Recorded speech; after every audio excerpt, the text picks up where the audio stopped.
दोस्तों, आज प्रस्तुत है प्रेमचंद की कहानी दुनिया का सबसे अनमोल रत्न। दिलफिगार एक कंटीले पेड़ के नीचे दामन चाक किए बैठा हुआ खून के आंसू बहा रहा था। वह सौंदर्य की देवी यानी मलका दिलफरेब का सच्चा और जान देने वाला प्रेमी था। उन प्रेमियों में नहीं जो इत्र फुलेल में बसकर और शानदार कपड़ों से सजकर आशिक के वेश में माशूकियत का दम भरते हैं, बल्कि उन सीधे सादे भोले भाले फिदाइयों में जो जंगल और पहाड़ों से सर टकराते हैं और फरियाद मचाते फिरते हैं। दिलफरेब ने उससे कहा था कि अगर तू मेरा सच्चा प्रेमी है तो जा और दुनिया की सबसे अनमोल चीज लेकर मेरे दरबार में आ, तब मैं तुझे अपनी गुलामी में कबूल करूंगी।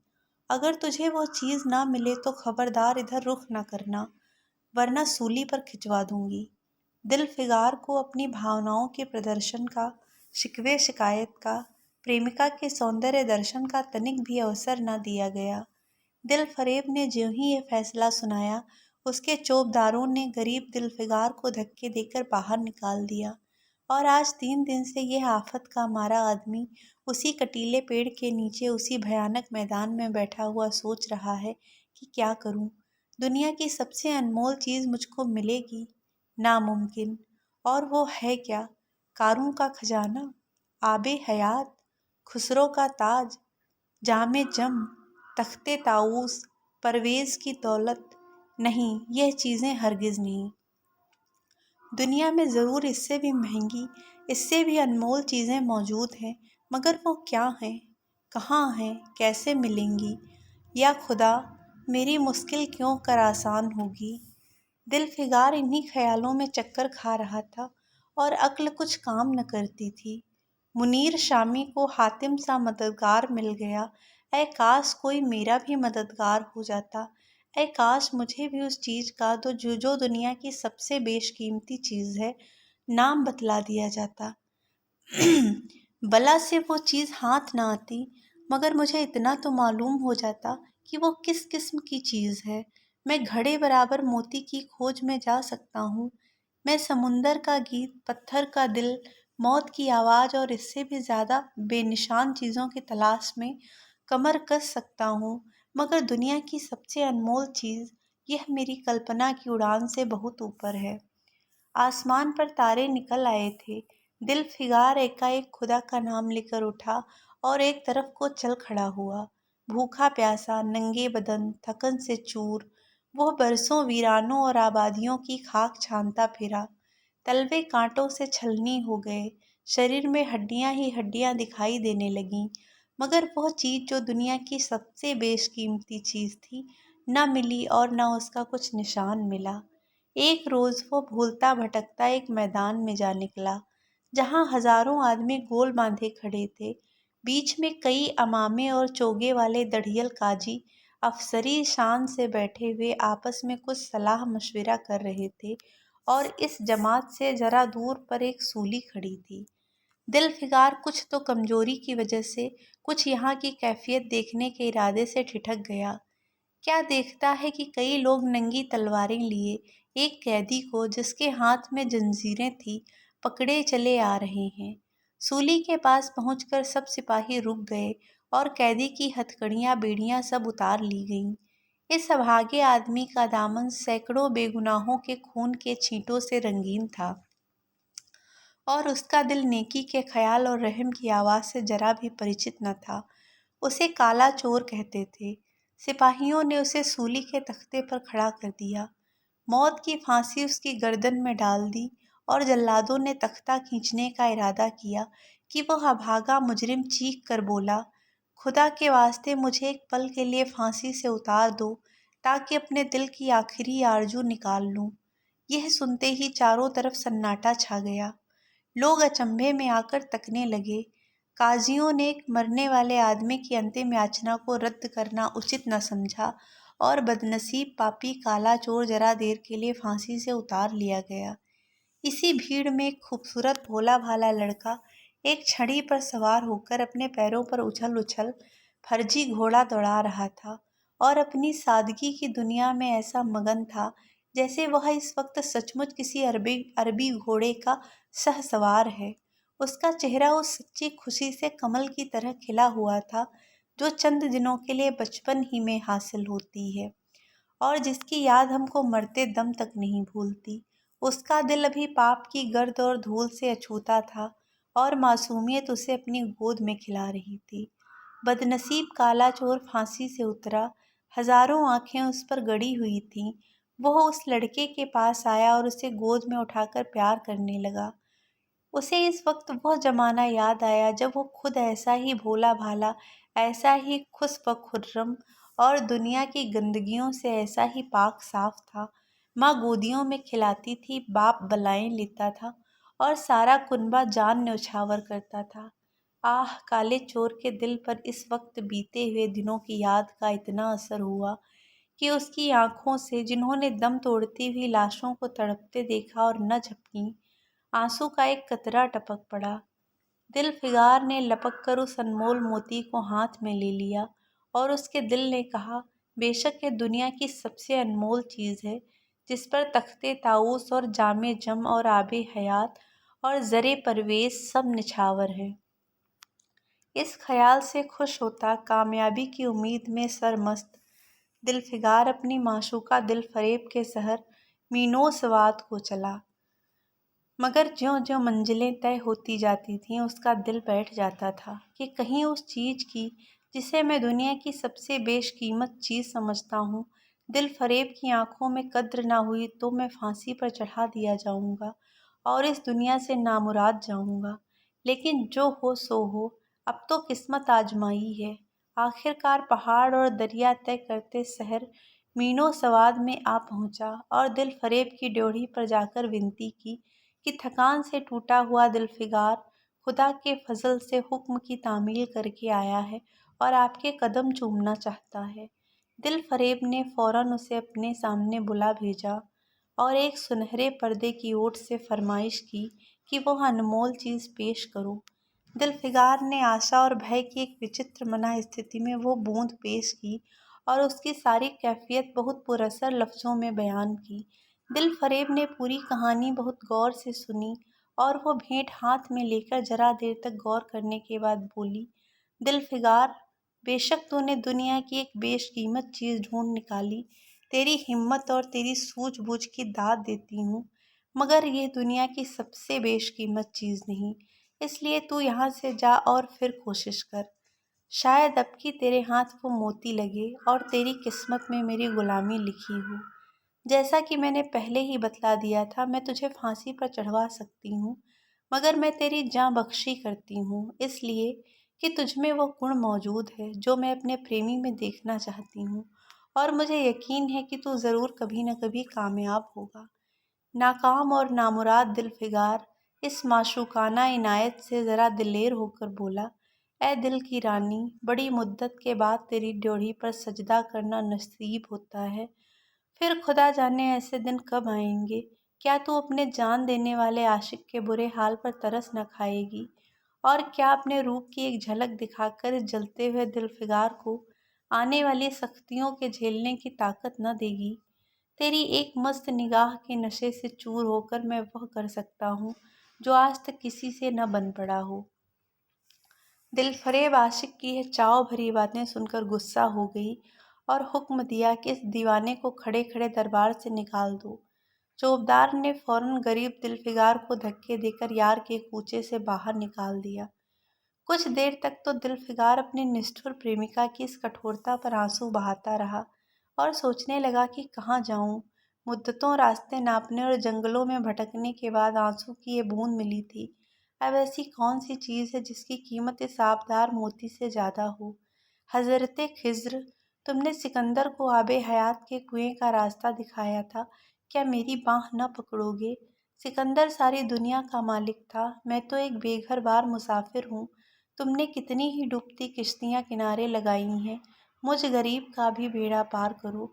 ए आली मुकाम जिब्रील, कुछ तुम ही इस नीमजान दुखी आशिक पर तरस खाओ। तुम खुदा के एक खास दरबारी हो, क्या मेरी मुश्किल आसान न करोगे। गरज यह कि दिलफिगार ने बहुत फरियाद मचाई, मगर उसका हाथ पकड़ने के लिए कोई सामने न आया। आखिर निराश होकर वो पागलों की तरह दोबारा एक तरफ को चल खड़ा हुआ। दिलफिकार ने पूरब से पश्चिम तक और उत्तर से दक्षिण तक कितने ही जंगलों और वीरानों की खाक छानी। कभी बर्फिस्तानी चोटियों पर सोया, कभी डरावनी घाटियों में भटकता फिरा, मगर जिस चीज की धुन थी वो न मिली।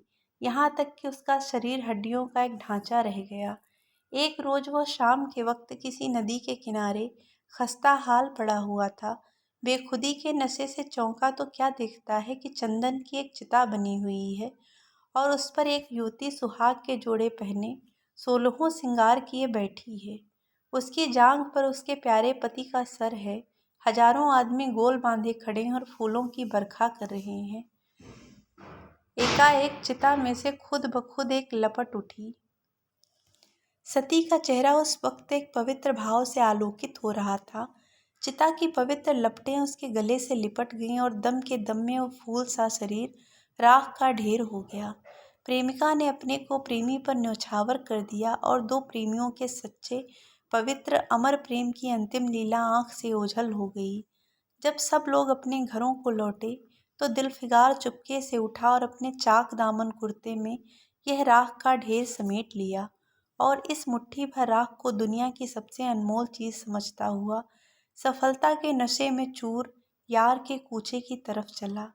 अब की ज्यों ज्यों वो अपनी मंजिल के करीब आता था उसकी हिम्मतें बढ़ती जाती थीं। कोई उसके दिल में बैठा हुआ कह रहा था, अब की तेरी जीत है, और इस ख्याल ने उसके दिल को जो जो सपने दिखाए उनकी चर्चा व्यर्थ है।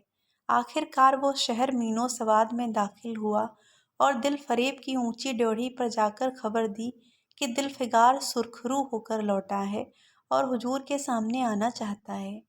दिल फरेब ने जांबाज आशिक को फौरन दरबार में बुलाया और उस चीज़ के लिए जो दुनिया की सबसे बेशकीमत चीज़ थी हाथ फैला दिया। दिलफिगार ने हिम्मत करके उसकी चांदी जैसी कलाई को चूम लिया और मुट्ठी भर राख को उसकी हथेली में रखकर सारी कैफियत दिल को पिघला देने वाले लफ्जों में कह सुनाई और सुंदर प्रेमिका के होठों से अपनी किस्मत का मुबारक फैसला सुनने के लिए इंतज़ार करने लगा। दिल फरेब ने उस मुट्ठी भर राख को आंखों से लगा लिया और कुछ देर तक विचारों के सागर में डूबे रहने के बाद बोली, है जान निछावर करने वाले आशिक दिलफिगार, बेशक यह राख जो तू लाया है जिसमें लोहे को सोना कर देने की सिफत है, दुनिया की बहुत बेशकीमत चीज़ है और मैं सच्चे दिल से तेरी एहसानमंद हूँ कि तूने ऐसी अनमोल भेंट मुझे दी। मगर दुनिया में इससे भी ज़्यादा अनमोल कोई चीज़ है। जा उसे तलाश कर और तब मेरे पास आ। मैं तहे दिल से दुआ करती हूँ कि खुदा तुझे कामयाब करे। ये कहकर वह सुनहरे पर्दे से बाहर आई और माशूकाना अदा से अपने रूप का जलवा दिखाकर फिर नज़रों से ओझल हो गई। एक बिजली थी कि कौंधी और फिर बादलों के पर्दे में छिप गई। अभी दिलफिगार के होश हवास ठिकाने पर न आने पाए थे कि चौबदार ने मुलायमियत से उसका हाथ पकड़कर यार के कूचे से उसको निकाल दिया और फिर तीसरी बार वो प्रेम का पुजारी निराशा के अथाह समुंदर में गोता खाने लगा। दिलफिगार का हियाव छूट गया। उसे यकीन हो गया कि मैं इस दुनिया में इसी तरह नाशाद और नामुराद मर जाने के लिए पैदा किया गया था और अब इसके सिवा और कोई चारा नहीं कि किसी पहाड़ पर चढ़कर नीचे कूद पड़ूं ताकि माशूक के जुल्मों की फरियाद करने के लिए एक हड्डी भी बाकी न रहे। वो दीवाने की तरह उठा और गिरता पड़ता एक गगनचुंबी पहाड़ की चोटी पर जा पहुंचा। किसी और समय वो ऐसे ऊंचे पहाड़ पर चढ़ने का साहस न कर सकता था, मगर इस वक्त जान देने के जोश में उसे वह पहाड़ एक मामूली टेकरी से ज़्यादा ऊंचा न नजर आया। करीब था कि वो नीचे कूद पड़े कि हरे हरे कपड़े पहने हुए और हरा अमामा बांधे एक बुजुर्ग एक हाथ में तस्बीह और दूसरे हाथ में लाठी लिए बरामद हुए और हिम्मत बढ़ाने वाले स्वर में बोले, दिलफिगार, नादान दिलफिगार, ये क्या बुज़दिलों जैसी हरकत है। तू मोहब्बत का दावा करता है और तुझे इतनी भी खबर नहीं कि मजबूत इरादा मोहब्बत के रास्ते की पहली मंजिल है। मर्द बन और यूं हिम्मत न हार। पूरब की तरफ एक देश है जिसका नाम हिंदुस्तान है, वहां जा और तेरी आरजू पूरी होगी। ये कहकर हजरत खिज्र गायब हो गए। दिलफिगार ने शुक्रिया की नमाज अदा की और ताज़ा हौसले, ताज़ा जोश और अलौकिक सहायता का सहारा पाकर खुश खुश पहाड़ से उतरा और हिंदुस्तान की तरफ चल पड़ा। मुद्दतों तक कांटों से भरे हुए जंगलों, आग बरसाने वाले रेगिस्तानों, कठिन घाटियों और अलंघे पर्वतों को तय करने के बाद दिलफिगार हिंद की पाक सरजमीन में दाखिल हुआ और एक ठंडे पानी के सोते में सफ़र की तकलीफ़ें धोकर थकान के मारे नदी के किनारे लेट गया। शाम होते होते वह एक चटियल मैदान में पहुंचा, जहां बेशुमार अधमरी और बेजान लाशें बिना कफन के पड़ी हुई थीं। चील कौवे और वहशी दरिंदे मरे पड़े हुए थे और सारा मैदान खून से लाल हो रहा था। यह डरावना दृश्य देखते ही दिलफिगार का जी दहल गया। या खुदा, किस मुसीबत में जान फंसी। मरने वालों का कराहना, सिसकना और एड़ियां रगड़कर जान देना, दरिंदों का हड्डियों को नोचना और गोश्त के लोथड़ों को लेकर भागना, ऐसा हौलनाक सीन दिलफिगार ने कभी न देखा था। एकाएक उसे ख्याल आया, ये लड़ाई का मैदान है और ये लाशें सूरमा सिपाहियों की हैं। इतने में करीब से कराहने की आवाज़ आई। दिलफिगार उस तरफ फिरा तो देखा एक लंबा तड़ंगा आदमी, जिसका मर्दाना चेहरा जान निकलने की कमजोरी से पीला हो गया है, जमीन पर सर झुकाए पड़ा है। सीने से खून का फव्वारा जारी है, मगर आबदार तलवार की मोट पंजे से अलग नहीं हुई। दिलफिगार ने एक चीथड़ा लेकर घाव के मुंह पर रख दिया ताकि खून रुक जाए और बोला, "ऐ जवां मर्द, तू कौन है?" जवां मर्द ने यह सुनकर आंखें खोली और वीरों की तरह बोला, "क्या तू नहीं जानता मैं कौन हूँ? क्या तूने आज इस तलवार की काट नहीं देखी? मैं अपनी माँ का बेटा और भारत का सपूत हूँ।" ये कहते कहते उसकी त्योरियों पर बल पड़ गए। पीला चेहरा गुस्से से लाल हो गया और आबदार शमशीर फिर अपना जौहर दिखाने के लिए चमक उठी। दिलफिगार समझ गया कि यह इस वक्त मुझे दुश्मन समझ रहा है। नरमी से बोला, "ऐ जवां मर्द, मैं तेरा दुश्मन नहीं हूँ। अपने वतन से निकला हुआ एक गरीब मुसाफिर हूँ। इधर भूलता भटकता आ निकला इधर भूला भटकता आ निकला। बराए मेहरबानी मुझसे यहाँ की कुल कैफियत बयान कर।" यह सुनते ही घायल सिपाही बहुत मीठे स्वर में बोला, "अगर तू मुसाफिर है तो आ, मेरे खून से तर पहलू में बैठ जा, क्योंकि यही 2 अंगुल ज़मीन है जो मेरे पास बाकी रह गई है और जो सिवाय मौत के कोई नहीं छीन सकता। अफसोस है कि तू यहाँ ऐसे वक्त में आया जब हम तेरा आतिथ्य सत्कार करने के योग्य नहीं। हमारे बाप दादा का देश आज हमारे हाथ से निकल गया और इस वक्त हम बेवतन हैं, मगर पहलू बदलकर हमने हमलावर दुश्मन को बता दिया कि राजपूत अपने देश के लिए कैसी बहादुरी से जान देता है। यह आसपास जो लाशें तू देख रहा है, यह उन लोगों की हैं जो इस तलवार के घाट उतरे हैं। और गोया कि मैं बेवतन हूँ, मगर गनीमत है कि दुश्मन की ज़मीन पर मर रहा हूँ। सीने के घाव से चीथड़ा निकाल कर क्या तूने यह मरहम रख दिया? खून निकलने दे, इसे रोकने से क्या फ़ायदा? क्या मैं अपने ही देश में गुलामी करने के लिए जिंदा रहूं? नहीं, ऐसी जिंदगी से मर जाना अच्छा। इससे अच्छी मौत मुमकिन नहीं। जवां मर्द की आवाज़ मध्यम हो गई, अंग ढीले पड़ गए, खून इतना ज़्यादा बहा कि खुद ब खुद बंद हो गया। रह रहकर एक आध बूंद टपक पड़ता था। आखिरकार सारा शरीर बेदम हो गया, दिल की हरकत बंद हो गई और आंखें मुंद गईं। दिलफिगार ने समझा अब काम तमाम हो गया कि मरने वाले ने धीमे से कहा, "भारत माता की जय", और उसके सीने से खून का आखिरी कतरा निकल पड़ा। एक सच्चे देश प्रेमी और देशभक्त ने देशभक्ति का हक अदा कर दिया। दिलफिगार पर इस दृश्य का बहुत गहरा असर पड़ा और उसके दिल ने कहा, बेशक दुनिया में खून के इस कतरे से ज़्यादा अनमोल चीज़ कोई नहीं हो सकती। उसने फौरन उस खून की बूंद को, जिसके आगे यमन का लाल भी हेच है, हाथ में ले लिया और उस दिलेर राजपूत की बहादुरी पर हैरत करता हुआ अपने वतन की तरफ रवाना हुआ। और सख्तियाँ झेलता आखिरकार बहुत दिनों के बाद रूप की रानी मलका दिलफरेब की ड्योढ़ी पर जा पहुँचा और पैगाम दिया कि दिलफिगार सुरखरू और कामयाब होकर लौटा है और दरबार में हाजिर होना चाहता है। दिलफरेब ने उसे फ़ौरन हाजिर होने का हुक्म दिया। खुद हस्बे मामूल सुनहरे पर्दे की ओट में बैठी और बोली, "दिलफिगार, अब कि तू बहुत दिनों के बाद वापस आया है, ला दुनिया की सबसे बेशकीमत चीज़ कहाँ है?" दिलफिगार ने मेहंदी रची हथेलियों को चूमते हुए खून का वो कतरा उस पर रख दिया और उसकी पूरी कैफियत पुरजोश लहजे में कह सुनाई। वो खामोश भी न होने पाया था कि एकाएक वो सुनहरा पर्दा हट गया और दिलफिगार के सामने हुस्न का एक दरबार सजा हुआ नजर आया, जिसकी एक एक नाज़नीन जुलेखा से बढ़कर थी। दिलफरेब बड़ी शान के साथ सुनहरी मसनद पर सुशोभित हो रही थी। दिलफिगार हुस्न का यह तिलस्म देखकर अचंभे में पड़ गया और चित्रलिखित सा खड़ा रहा कि दिलफरेब मसनद से उठी और कई कदम आगे बढ़कर उससे लिपट गई। गाने वालियों ने खुशी के गाने शुरू किए। दरबारियों ने दिलफिगार को नज़रें भेंट की और चांद सूरज को बड़ी इज्जत के साथ मसनद पर बैठा दिया। जब वह लुभावना गीत बंद हुआ तो दिलफरेब खड़ी हो गई और हाथ जोड़कर दिलफिगार से बोली, ऐ जानिसार आशिक दिलफिगार, मेरी दुआएं बर आईं और खुदा ने मेरी सुन ली और तुझे कामयाब और सुरखरू किया। आज से तू मेरा मालिक है और मैं तेरी लौंडी। ये कहकर उसने एक रत्न जटित मंजूषा मंगाई और उसमें से एक तख्ती निकाली जिस पर सुनहरे अक्षरों में लिखा हुआ था, खून का वो आखिरी कतरा जो वतन की हिफाजत में गिरे, दुनिया की सबसे अनमोल चीज़ है।